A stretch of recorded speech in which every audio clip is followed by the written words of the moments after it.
So thanks again to all the new subscribers. Great comments. Really appreciative. It's been terrific. Keeping with the spirit of Passover, Pesach, which just passed, and we're now in the time of the Omer, the 49 days, 50 days leading up to Shavuos, which is the giving of the Torah at Sinai. We're going to talk about Joseph's bones and the golden calf. And those seem like two things that wouldn't be connected, but they absolutely are. So Joseph, as many people know, he was the son of Yaakov, Israel, and the woman that he loved more than anything in the world, Rachel, who's buried in Bethlehem. And she was the wife that he worked 7 years to get and ended up getting his older sister. We'll do a funny story of how the la la la la la came to be a Jewish tradition as well through that marriage of getting his older sister. But this was their first son, Yosef, and he was sold by his brothers, hated. He was the dreamer, sold by his brothers into slavery to Midianites, I believe, traders, spice traders, and ended up saving everybody. And so he was this very important figure in Egypt, and he didn't feel that it was right for him to be buried outside of Egypt because of his high status. But he made the Israelitish Hebrew people, swear that they would take his bones out of Egypt when they leave, because he knew the Exodus would eventually happen, and he didn't want to be left there. And so, to make sure this vow happened, Moshe Rabbeinu was reminded of it and had to go get his bones. But what had happened is, as rivers do, they tend to move and to fluctuate a little bit here and there, go east and west, and water had flooded where his bones were, like the gravesite. And Moshe didn't know exactly where they were, but a woman helped him find them, knew where they were, and went and found these bones. But they were underwater, so he didn't know how to get them. So he had a revelation from the divine, from the Most High, to create these plates of the animals that were seen on the divine throne. So there's 4 animals that are on the divine throne, according to Jewish legend. And one is the ox, like the bull. One's the eagle, one's the lion, and one is the angel or the man. Are the 4 animals on the divine throne. So Moshe Rabbeinu, Moses our teacher, he takes these silver plates, very thin silver plates, and he makes these engravings of the 4 different animals, 4 plates for the 4 animals. And so he goes to the river where Joseph's bones are, and he throws the first plate in, which is the plate of the lion. And it says the waters began to swirl and roar like a lion. And so then he threw in the plate of the man, of the angel, and the bones mystically came together and formed the skeleton. And finally, last but not least, he threw in the eagle, and the bones magically floated up, and he was able to gather them up and take them with him on the Exodus.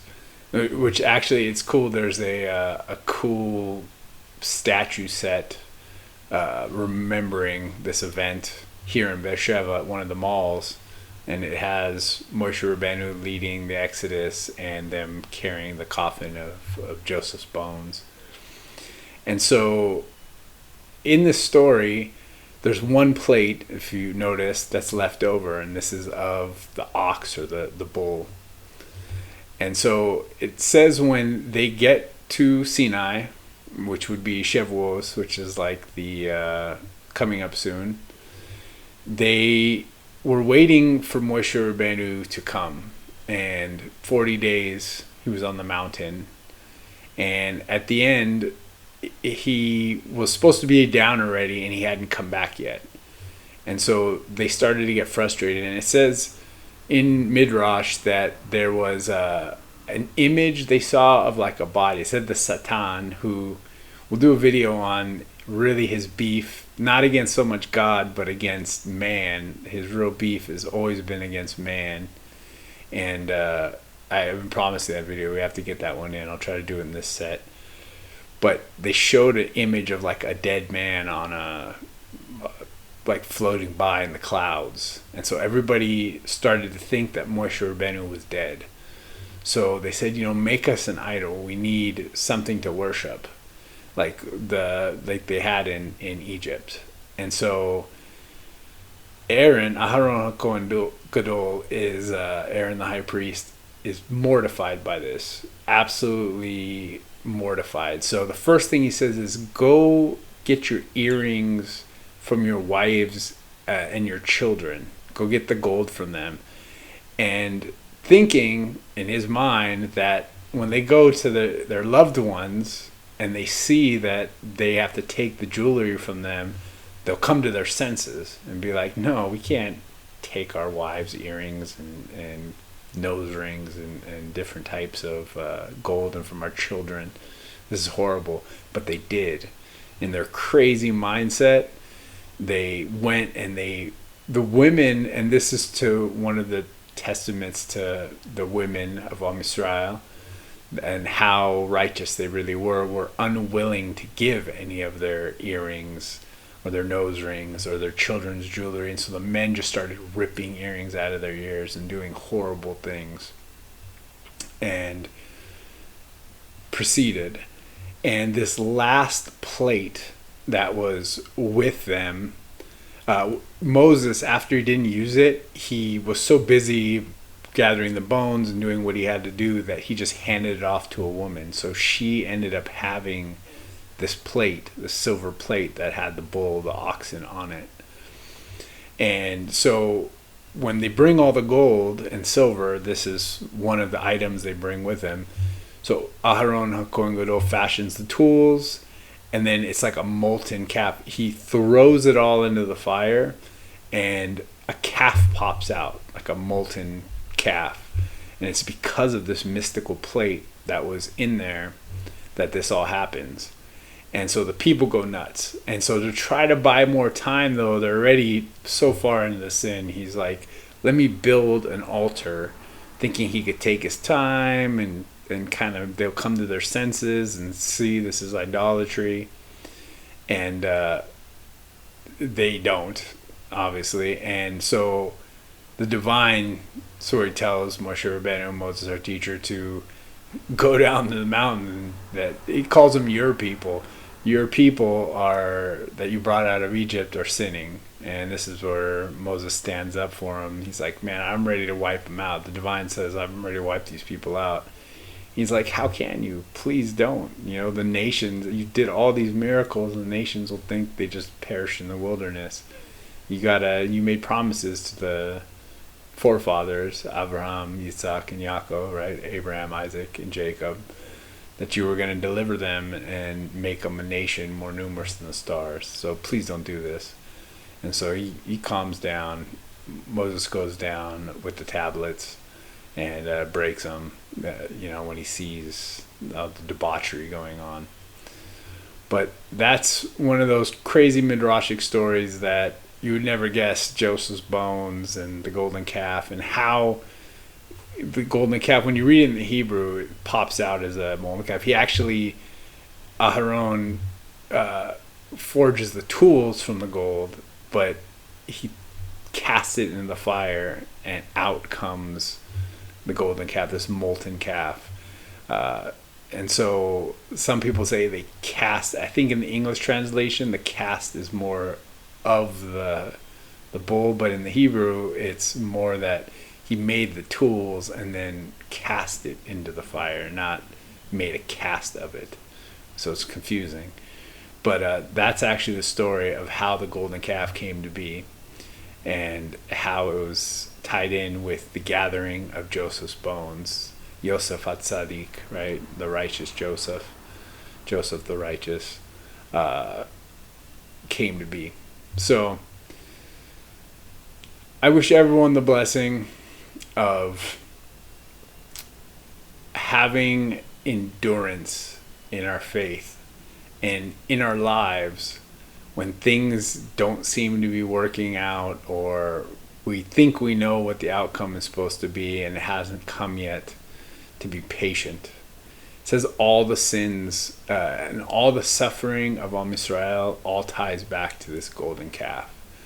That in that sin, after all the miracles they'd witnessed, to continue to do that sin and fall, it was such a big tragedy for the nation, and all tragedies since are tied into this one original tragedy. And so it should teach Am Yisrael a lot about humility, and that even in our peak moments that we can sometimes fall, so we have to have patience for the unfolding of the divine plan. So I wish everyone the blessing of that patience, to be able to be patient and let it unfold as it's supposed to, and let's not jump the gun or become afraid or become zealous for something else when we know that it all has to work out and it's all in the works. Don't give up in those moments. And anyone has any comments, any kind of questions, please let me know. I'd love to hear it. Anytime that patience has worked for them, I always used to say, and from this story, but like I remember 20 years ago, about 20 years ago, I went to one of the last reggaes on the river, which is a reggae festival in Northern California. And we were waiting. It was like the last one before it went under for a while. The partners had some kind of split, and then it came back, I don't know, 5 or 6 years later. But it was the last one before, and it was my first time going. And we were all waiting for a tram. And there was a couple. It was from a park we were staying at. We were all camping in the national park. It was beautiful. And there was a tram that came, and it was taking a long time. And this couple, maybe it was 3 of them, it was like 2 guys and a girl, they got fed up. And they're like, we're going. And I told them, I said, listen, it's always right when you're about to give up that it comes. So just be patient, just wait. And the guy just looked at me for a second, went, pfft, blew me off, and then grabbed his girl, and they started storming off down the road. And not 2-3 minutes later, the tram came and picked us up. My cousin was laughing. He was with me at the time, and he's like, it's just like you said, man. And they just had to wait. And in life, sometimes we just have to be patient. It always feels like that. Right before we're ready to give up, that's when it all seems to work out. So I wish everyone that patience to stay strong, and even when you're ready to give up, because that's when the miracle is going to happen. And I'd love to hear if you have any stories like that or any questions. So as always, let's do this, people. Save the humans. Trying to be a better man. Oh yeah. Trying to do the best I can. Oh yeah. And I'm gonna do right thing. Do right thing. No matter what they want to say. And I'm gonna still fight for you. Still fight for you.